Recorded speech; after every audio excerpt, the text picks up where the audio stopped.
చెప్తూ కింగ్ సల్మాన్ గురించి చెప్పాను. ఒక్కసారి అది చూపించేస్తాను.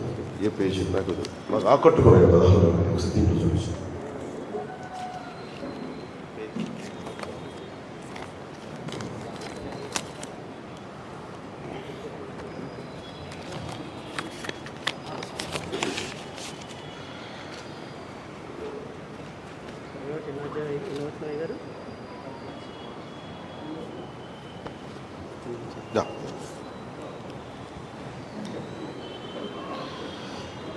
దీంట్లో వారు చెప్తున్నప్పుడు నాకు బాగా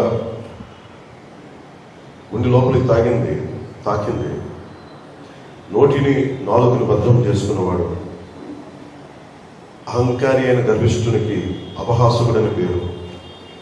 అటివాడు అమితి గర్వంతో ప్రవర్తించును, సోమరి వాని చేతులు పనిచేయను, వాని ఇచ్చ వారిని చంపును, దినమెల్లా ఆశలు పుట్టుచుండును.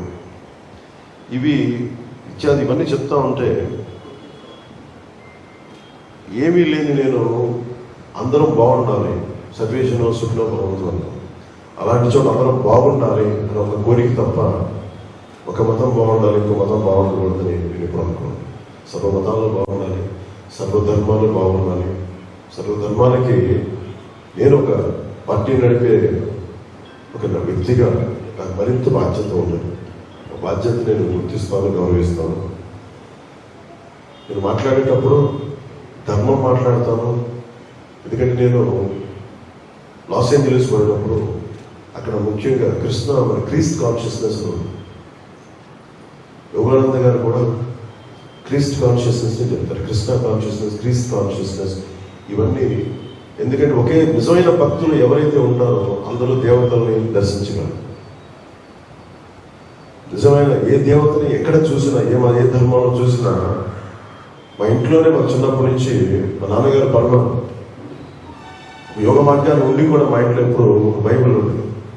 ఆ బైబిల్ అప్పుడప్పుడు మా నాన్నగారు తిరిగేస్తూ ఉండేవాళ్ళు, చూస్తూ ఉండేవాళ్ళు, చదువుతూ ఉండేవాళ్ళు. ఎందుకంటే సర్వ మతాలని, సర్వధర్మాలని గౌరవించి కుటుంబం నుంచి వచ్చాను. అలాంటిది నేను ఈరోజు ఏదో ఒక ఎన్నికల కోసమో వీటి కోసం రాలేదు. ప్రత్యేకించి నా మనసుకి స్పందన వచ్చింది. 1905 నుంచి సెంటినరీ చర్చ్, ఎంత పురాతనంగా ఉన్న చర్చ్, అలాంటి చర్చికి వచ్చి నా గౌరవం తెలపాలి, నా ప్రార్థనలు, నా వినమ్రతలు తెలియజేయాలి. ఇది నా కమిట్మెంట్ కూడా సోషల్ హార్మనీకి, రిలీజియస్ హార్మనీకి. అందరూ బాగుండాలి.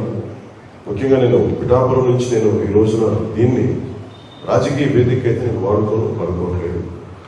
ఒకటే నేను కోరుకున్నా, నేను అన్ని మతాలకి, అన్ని ధర్మాలకి నేను సమానమైన గౌరవించేవాడిని. అలాగే మన క్రిస్టియానిటీ కూడా నేను ఎందుకంటే నా వైఫ్ కూడా orthodox Christian, Russian orthodox Christian. అందుకే నేను ఎప్పుడు కూడా మన విశ్వాసాలు వేరు, మానవత్వంతో ఒకటి అనుకుంటాను. ఇక్కడ మంచి నాకు ఈ చర్చిలో ఈ ప్రార్థనలో పాల్గొనే అవకాశం కల్పించినందుకు ప్రత్యేక ధన్యవాదాలు, కృతజ్ఞతలు. భారతదేశం అన్ని మతాలకి సమానంగా ఆదరించే ఈ నాకు సంబంధించినంత వరకు ముఖ్యంగా క్రిస్టియానిటీ సంబంధించి చిన్నప్పుడు మా టీచర్ చెప్పిన మాటలో నేను చదువుకున్న మిషనరీ స్కూల్లో బైబిల్ సూక్తి నన్ను నడిపించాలి.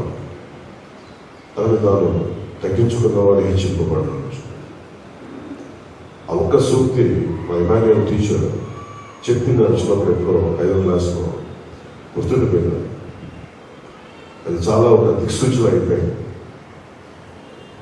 నేను భగవంతుడిని అన్ని రూపాల్లో మన మత విశ్వాసాలను బట్టి ఒకటే భగవంతుడిని అనేక రకాలుగా చూస్తాం. ఆ విశ్వాసం భారతదేశం మనకి నేర్పించింది. అలాంటి నాకు పూర్తి యోగ మార్గంలో ఉండే నాకు భగవంతుడు అన్ని రకాల్లో ఉంటాడని కనిపించడానికి పిఠాపురంలో చాలా ఎంతమంది